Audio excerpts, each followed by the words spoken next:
All right, F9. That, good sir, is a miss. Darn.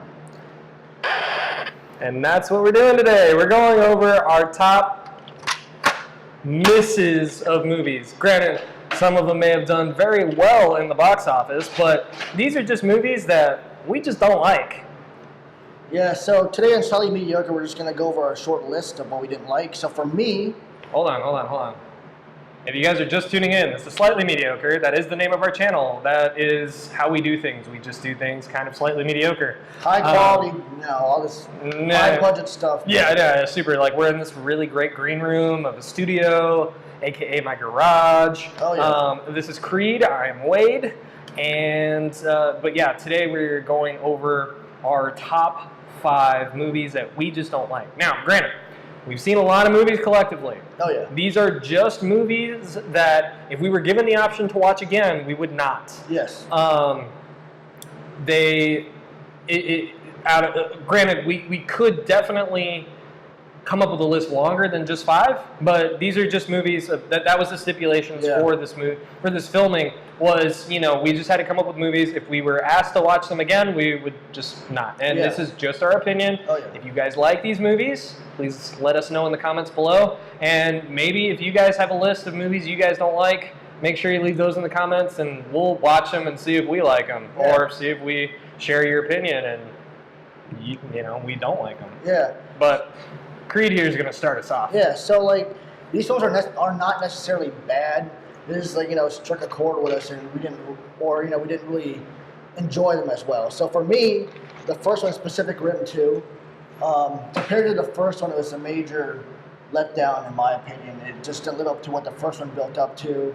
It didn't have the character background to what the first one had. And granted, there was some connection to the first films, but in just comparison, it was very shallow. And I didn't enjoy it as much. It was just a simple sequel that they were just trying to get money off of. I agree. Okay. Secondly, and I'm sure a lot of people will agree with me on this one, Avatar: The Last Airbender, the live-action film. The TV series was fantastic. It was great. One of my favorite, films, TV series of all time. That's for me. But I don't know. Yeah. I didn't see either or. But the film was just subpar. Acting wasn't great, and the story that was told was not as well, that way. It wasn't just told as well as the TV series, in my opinion. So for number 3 is the Green Lantern film with Ryan Reynolds. That was a flop. Majority of people can agree with me on that one. That one was just bad overall. Left a bad taste in everyone's mouth. Hell, Ryan Reynolds himself doesn't even like it. He didn't. When the cutscene of Deadpool is Ryan Reynolds getting killed by Deadpool, played by Ryan Reynolds, as he's looking at the Green Lantern script, it wasn't great. Oh, yeah. And on that same vein, X-Men Origins Wolverine. Another film, fixed by Ryan Reynolds, Deadpool. You like X-Men Origins Wolverine? How dare you! I didn't even know that was on his list. This is a legitimate response here. Oh, hear me out. Okay, so the film itself wasn't bad. The one part I hated about the film was the way that they portrayed Deadpool. Okay, that's understandable. Because again, in the Deadpool cutscene of Deadpool 2, he goes back and Deadpool kills Deadpool. Yeah. But, how dare you put that on your list?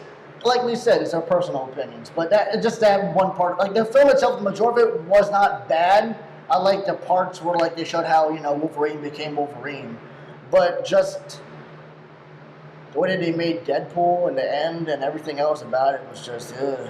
And then finally for me, the second Ghost Rider. The first one wasn't bad. The second one was just extremely passable. I just think that whole franchise was kind of awful to begin with. It wasn't. It was kind of a oddball comic that no one really read. Casting, I think, could have been done a lot They better. should have not had Nick Cage do it, but Nick Cage only did it because he was desperate for money. Yeah, stick to finding the constitutional man, Nick Cage. Yeah, looking for clues and national treasures. Yeah, sorry, brother. We love you, but that just wasn't bueno. This is when we need that meme of Nick Cage going like. All right, so Wade's list. My list is interesting, needless to say.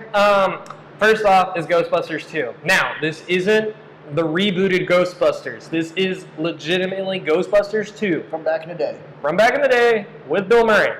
I did not think it held up to the original one. We love Bill Murray. We love Bill Murray. Bill Murray, if you want to come on our show, hang out in our garage, that would be awesome. Woo! I'd give you some free fountain brew. Fountain brew. Yeah, come on. You know you want to hang out with us too.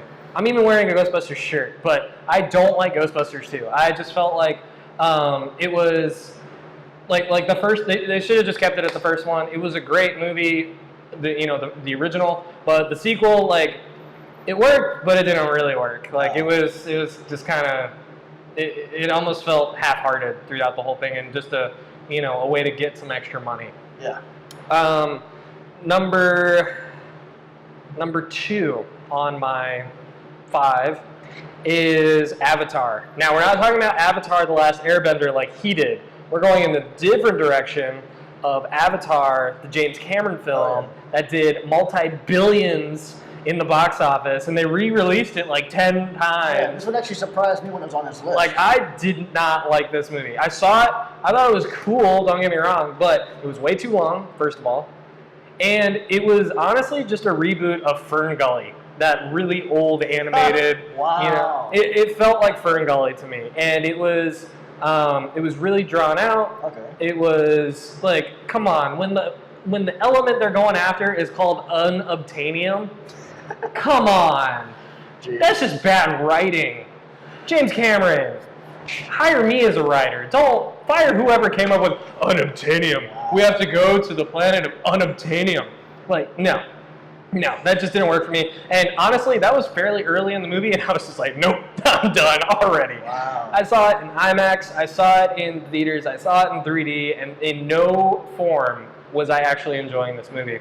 And the fact that they had to re-release it so many times within such a short period, I feel like it was just overrated. And it really is. It's just overrated for what it is. A reboot of Fern Gully. Wow. I appreciate Sigourney Weaver in it. Okay. Because I do like Sigourney Weaver being in alien films. It's just, that's what she does. It's, she's a great actress. It's awesome. But I did not like the movie. So, there's that. Again, just my opinion. Number 3 would be the third Matrix movie. Can't remember if it's Resurrection or Revelations or something like that. One of the two. It starts with an R, I forget. But I felt like it was rushed. And it didn't really do the ending all that well. Like, Keanu Reeves gets blinded, whatever, and, he ends up getting killed, and the chosen one, and blah, blah, blah, blah, blah, right? But I felt like it didn't do the trilogy justice to have it end so abruptly. Not to mention, a lot of it just seemed to be like the love story between Keanu and the Matrix chick. I forget her name. But Trinity, yeah. So it's been a while since I've seen any of the Matrix movies, so I apologize. But yeah, I feel like that third movie was really only just to wrap it up, and they were just like, whatever, let's throw a bunch of stuff together just to get this thing over with. And that's what it felt like, and that's what got portrayed on the scene. The fourth movie that is on my list is kind of an oddball one. Not a lot of people I know have seen it. It's not terrible. There are some funny parts in it.